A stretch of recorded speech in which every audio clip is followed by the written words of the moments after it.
ambaye kwamba ni my best and best friend, Bwana Muigai Uhuru Kenyatta, hajapata viongozi wa Kiislamu kwa pamoja kama hivi leo. Tumekuja hapa bila shaka kila mmoja kutambua wewe wafaa kuwa cheo ambacho kwamba umepatiwa kuwa running mate wa Bwana Raila Amolo Odinga. Wote wamekuja hapa bila shaka yoyote wakikubaliana na jambo hilo. Sisi Waislamu katika nchi ya Kenya si watu hivi hivi, ni washirika. Ikiwa mheshimiwa Raila Amolo Odinga amezunguka akisema hatafuti wafuasi, atafuta washirika. Sisi tushafanya ushirika na yeye kuanzia 1992 wakati wa kubadilisha katiba hii. Hiyo inaonyesha kwamba mama ana huruma zaidi, na hata Mtume sallallahu alaihi wasallam akauliza kwamba nafikiria kwamba huyu mama anaweza kumtupa huyu mtoto wake ndani ya moto. Wakasema la, mama hawezi kutupa mtoto wake ndani ya moto. Kwa hivyo tuna matarajio kwamba mama na baba wakiwa pamoja, nchi yetu itaweza kuelekea mahali. Throughout, she has stood out as a champion for human rights, for good governance, for the rule of law, and for inclusion of women in leadership and in decision making. But we have never got this public display of unity as we can see here today. The only factor that has changed, there is a lady who is now involved in this function, Martha Karua. I hope that glue that has brought the Muslims together tonight, that new expectation that Muslims have tonight, that recognition of a lady because of her past services is not only going to be recognized by us as Muslims, but all the people of Kenya, and she deserves to get that. My sister and dear friend, C.S. Amina, Ambassador Mahabub, my friend Abdikadir, and indeed all of you, because when I look around, I see very many familiar faces, and I see new faces as well. Asanteni sana for the honor of being able to engage with you this evening. Politics is about life. So even when we say we don't like politics, politics does define the environment in which we live in. It does define the socio-economic and political sphere that we operate in. Actually, politics is the common denominator that determines everything else. And therefore, even when you don't want to run, when you don't want to be a politician in quotes, you still are engaged in politics in some way or other. And if you do not participate in making the critical decision of who should run the affairs of your ward, of your county, and of your country, the constituencies included, then you are ceding your right to be governed properly. So it is very important that we all involve ourselves. Let us all get involved in some way, if by not running, by supporting a political party or candidates of your choice. Because if we don't do so, then you are actually ceding your right to be governed properly. So I'm very, very delighted to see all of you this evening, because coming here means you have taken an active interest in how our great country is governed.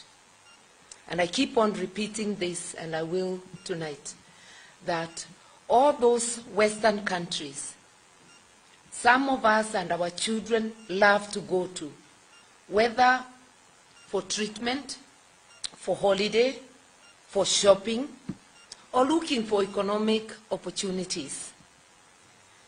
In the last century, none of them was as developed as they were. There was famine in the West. There was plague. There were serious illnesses and mass deaths. But citizens like us got together, and the result is that those well-developed democracies and economies that we see. We are therefore called upon as Kenyans to actually get actively involved in the affairs of our country at whatever level. And that's why I once again say thank you to you for getting involved by coming here tonight, and for whatever other level of involvement each one of you has had. Other times we go out of the way to do our best, but we keep on praying each day that we do our best for ourselves and for our country, because a country is not like a wardrobe which you can change. Even if any one of us shifts and goes to another country, you still long for your home, where your roots are, your relatives are, your friends are, and where your success can be measured by your peers. If you go out there and you buy a mansion, you might not have anyone to show off to or anyone to invite, because I've been in other countries and people work 16 hours a day. They buy mansions that they are not able to enjoy. They buy big cars. They have money, but they are not able to have leisure because they work very hard. Not that we don't work hard, but we are blessed with different circumstances. And even when we work hard, we still have family. I mean, time for family and for friends. When I say family, it's blood relatives and the family you choose for yourself, which is your friends. So we must always remember we are actually very lucky to have this country to call home. When you do give us our votes, because indeed I must also take this opportunity to seek your support so that the Azimio team can get an opportunity, together with you and the rest of Kenyans, to build this nation to the sort of nation we would want to see, where nobody starves, where nobody suffers for lack of shelter, a nation that is built on the principles a family is built upon. When nations look out for the weak in society, they're doing what families do. When you have more and you have something to spare, you pull up your relatives, your siblings, you open opportunities to them, and you lift them up. That is what a nation is supposed to do. So when we talk of social welfare, it is because as Kenyans, we are one family, irrespective of our religion, irrespective of our social circumstance. So those who have more are called upon to give some to those who have nothing, so that in that spirit of family, and that is why in our constitution, we all agreed in Article 43 that there are certain basic needs, human needs, that each person ought to be able to access, and therefore the country must do these things for those who are unable to achieve them for themselves. And those things are shelter, they're food, they're the basics like water, education, all those things that you need for your life to progress. What attracted me to Azimio in the first place is that promise of accelerating the implementation of Article 43.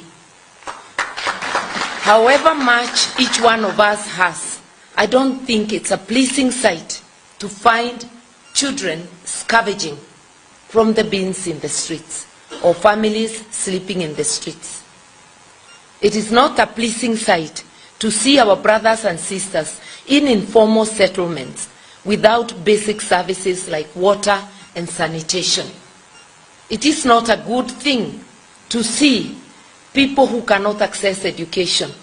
And I therefore think that those are the reasons that pushed Kenyans to entrench in the Constitution the need for basic needs to be recognized in the Constitution.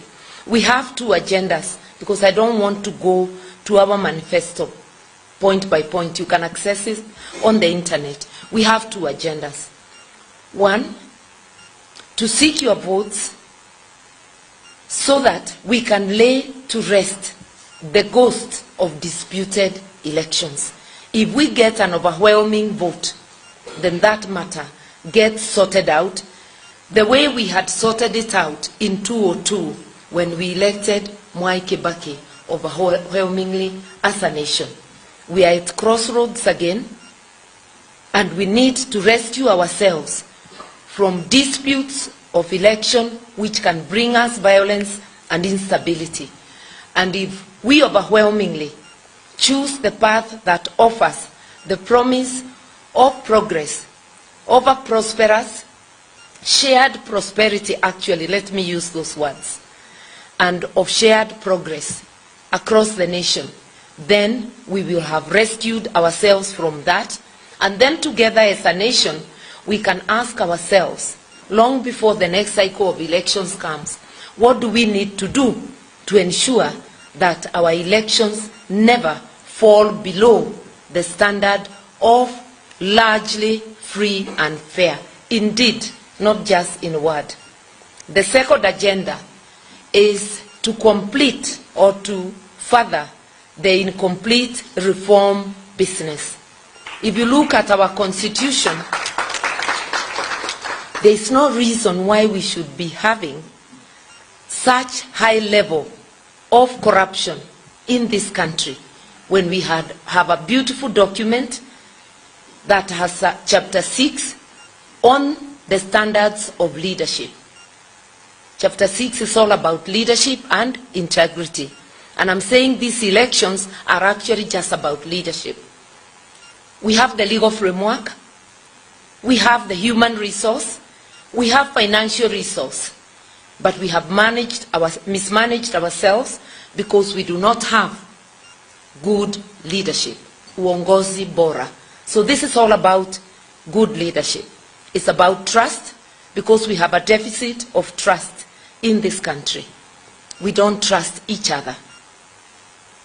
And indeed, we are not largely trustworthy, because the people who man our institutions, you can talk about the IEBC, you can talk about the courts, you can talk about EACC, talk about any institution. The institutions are made by me and you. So we are the ones who are not trustworthy. Leadership is made by me and you. When we elect leaders who are unworthy, we make ourselves not trustworthy. And as I conclude, I want to remind you of the last American election, because I'm saying in Kenya, and Americans may not like this very much, but I do think we are facing a Trump moment, where truth is on its head, and people actually knowingly associate and want the country to have the type of leadership that it shouldn't have. We don't have angels on earth, but we can try as much as we have to attain the best level of leadership that as a nation we can get. And when I talk of leadership, not just political, it's in our institutions as well. I remember the American elections because I remember reports of President Trump calling the Secretary of State in Georgia, a Republican state, and asking him to find him some 11,000 votes so that he could win. It sounded like somewhere here. And the Secretary of State telling him, if you remember, it was a taped conversation, telling him, Mr. President, I got a job to do. I am waiting for most of our professionals, because you never can get it 100%, to be able to say, for a police officer who is being offered a bribe, to say, I got a job to do. For a presiding officer who is being offered a bribe to mess the elections, or that counting clerk, to look at the person in the eye and tell them, I've got a job to do. It means you have a duty to your country. If all of us were true to our country, we would be free of problem. May I invite you to walk with us as Azimio? I know Sheikh Khalifa has told me that the door is now open. May I, on behalf of Azimio, say we are ready to engage with you, not just because of the vote, but even in governing. I believe you cannot govern a people you are not close to, you do not listen to, you do not reason with. And that, under our constitution, is called participation. If you govern people without participation, you will miss something, and you will not fulfill their wishes. I know my captain is serious. When he picked me, I said, he is serious. I knew him to be serious, but I now know him to be more serious than I ever thought. Because we have worked together. He knows my thoughts, he knows about leadership, and he knows in certain matters the positions that I take. And he not only dared to pick me, he also did voice that when we get there, and God help us to get there, that he will ask me to look after matters of the legal affairs and constitutional affairs, matters of justice and constitutional affairs. That is indication to me that he is very serious about the promises we are making in Azimio. And like you, I will be there to remind them, to remind him, and you will be there to remind me, because we all need to be watched over. So I want to urge you to boldly team up with us and let us build the country. Not because we are perfect, but we are the best alternative that you have.